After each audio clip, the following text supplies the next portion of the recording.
بسم الله الرحمن الرحيم السلام عليكم ورحمة الله وبركاته داوديال ميلكستو أجوكتان كنا سدوادا برنامجكي تضباط كي جيسك أفريكا ورسن تي في إيانيغو عبد الناصر عرو برنامجك تضباط كي جيسك أفريكا وبرنامج كانوا آلا بوغا هذا النوحيابي قدام بي كسو عصبون هذا جيسك أفريكا وحيابها عاوة هل كان يدوكاين وحيابها قوة وحكمدا magaalada Kismaayo ee caasimada Jubbada Hoose oo maamul cusub oo ku dhaqmi doona diinta Islaamka loo sameeyay heshiis ay madaxweyne Cabdullaahi Yuusuf Axmed iyo ra'iisul wasaare Nuur Cadde ay ku soo saxiixdeen magaalada Addis Ababa ee caasimada dalka Itoobiya oo markii ugu horeysay loo soo bandhigay baarlamaanka Soomaalida magaalada Gaalkacyo ee caasimada gobolka Mudug oo maalmihii dambe ay ka jireen falal dhibaatooyin wata afduub iyo dilal isugu jira aysan cadeyn cid ka dambaysa madaxweynaha maamul goboleedka Galmudug State oo sheegay in aysan wax lug ah ku lahayn maamulkiisu dhibaatooyinka la sheegay inay ka jiraan gobolka Mudug intaasi waxay ahayd waxyaabaha ugu doorka roon barnaamijkeena toddobaadkii geeska Afrika qaatan asagii ofidsan magaalada Kismaayo ee caasimada Jubbada Hoose ayaa la sheegay in loo sameeyay maamul cusub oo u gooniya magaaladaasi maamulkan oo la sheegay inuu magaalada Kismaayo iyo dadyoga ku nool uu ku dhaqi doono shariicada Islaamka ayaa abuurmay kadib markii ay ku heshiyeen xogagii ka arriminayay deegaankaasi iyo dadkii halkaasi deganaa dhanka kale dawladda federaalka Soomaalida ee fadhigeedu yahay magaalada Muqdisho ayaa arrintan ku tilmaamay mid aan loo dul qaadan karin dhanka kale dawladda federaalka Soomaalida ee fadhigeedu yahay magaalada Muqdisho ayaa arrintan ku tilmaantay mid aan loo dul qaadan karin wasiirka dib u heshiisiinta dawladda federaalka Soomaaliya Cabdirasaaq Ashkir mar uu shir jiraayad ku qabtay magaalada Muqdisho oo arrintan ka hadlay ayaa waxa uu yiri magaalada Kismaayo ilaa idinkiis gacanta dawladda ayay ku soo noqon doontaa haddii ku soo noqotana maamul waa loo dhisi doonaa caadi ah oo loo dhanyahay ummadda Soomaaliyeed oo dhan ee ka dhex muuqato inta ka horeysan ilaahay idinkiis waxaan codsanayaa sidaan dhowr goor ku soo celiyay dhibaatada ka taagan aagaas iyo aagaga kaleeto in wax laga qabto in la qaboojiyo in loo naxariisto in la daryeelo kuwa dhiban iyo kuwa yeelka iyo kuwa dhibaatooyinka duruufooyinka kala duwan ku jira heshiis ay dhawaan wada saxiixdeen madaxweyne Cabdullaahi Yuusuf Axmed iyo ra'iisul wasaare Nuur Cadde ee ku wada saxiixdeen magaalada Addis Ababa ee caasimada wadanka Itoobiya ayaa markii ugu horeysay loo soo bandhigay baarlamaanka Soomaalida mar ay ku shirayeen magaalada Baydhabo ee caasimada gobolka Baay warbixin arrintan ku saabsan waxa inoo soo diray wariyaha magaalada Baydhabo inooga soo warrama Mawlid Xasan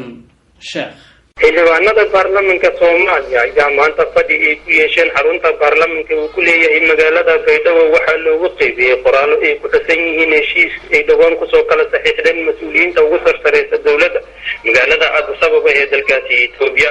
fadhiga shirkani oo qaadanayay saacado gaaban ayaa waxaa shir gudoominayay gudoomiye ku-xigeenka labaad ee baarlamaanka mudane Ismaaciil Cilmi Qore iyadoo fadhiga baarlamaanka maanta ay ka soo qayb galeen mudanayaal tiradooda ay gaaraysaa ilaa iyo 160 mudane isla markaasina ay heestaan muddo 24 saacadood si ay iyagu uga soo fakeraan qodobada heshiiskani ku xusan uu ka mid yahay 15 wasiir ee horay u jiray ka hor inta uusan khilaafka soo kala dhexgelin mas'uuliyiinta ugu sarreeya dawladda ugu dambeyntii xildhibaanada baarlamaanka ayaa waxa uu soo hadal u soo jeediyay gudoomiye ku-xigeenka baarlamaanka mudane Ismaaciil Cilmi Qore isagoo isla markaasina u sheegay in 24 saacadood kadib oo ku beegan maalinta beri ah xildhibaanada ay ka doodi doonaan qodobada ku xusan heshiiskani Mawlid Xasan Sheekh TV-ga warsan Baydhabo magaalada Gaalkacyo ee caasimada gobolka Mudug ayaa la sheegay in ay waayadii ugu dambeysay ay ka jireen falal kala duwan oo wata afduub iyo dilal macadaacida rasmiga ee ka dambaysa afduubkan iyo dilalkan balse warbixin arrintan ku saabsan waxa inoo soo diray wariyaha magaalada Gaalkacyo inaga soo warrama Mahad Jaamac Koronto inkastoo magaalada dhinacyadeeda kala duwan lagu kala haysto dad ka soo kala jeeda waqooyiga iyo koonfurta magaalada Gaalkacyo oo si afduub ahaan loo kala haysto ayaa waxaa haddana soconaya dadaalo lagu doonayo in lagu soo daayo dadkaasi iyo in lagu furdaamiyo kulamo kala duwan oo ammaanka looga arrinsanaya ayaa qaybaha kala duwan ee gobolka ka soconaya inkastoo haddana ay soo baxayaan khilaafaadyo kala duwan oo ka sii dhex bilaabanaya maamulada kala duwan ee gobolka Mudug ee ka kala arrimiya waqooyiga iyo koonfurta gobolka Mudug gudoomiyaha gobolka Mudug Daahir Cabduqaadir Axmed Daahir Aflo ayaa dhawaan waxa uu sheegay in ay dadaal u geli doonaan in ay soo afjaraan dhibaatooyinka iyo afduubyada kala duwan ee ka taagan gobolka iyo in ay soo gabagabeeyaan xaaladaha kala duwan odayaal iyo waxgarad kala duwan ayaa iyaguna waxa ay dhinacooda dadaal uga jiraan siday u soo furdaamin lahaayeen hawlahaasi mahad jaamac Koronto Warsan TV Gaalkacyo Soomaaliya madaxweynaha maamul goboleedka Galmudug Maxamed Warsame Kimiko ayaa mar ay Warsan TV waraysi la yeelatay waxa uu sheegay in aysan wax lug ah ku lahayn maamulkiisu dhibaatooyinka la sheegay inay ka jiraan gobolka Mudug waxa uu yiri dhinaca waqooyiga Gaalkacyo dad badan ba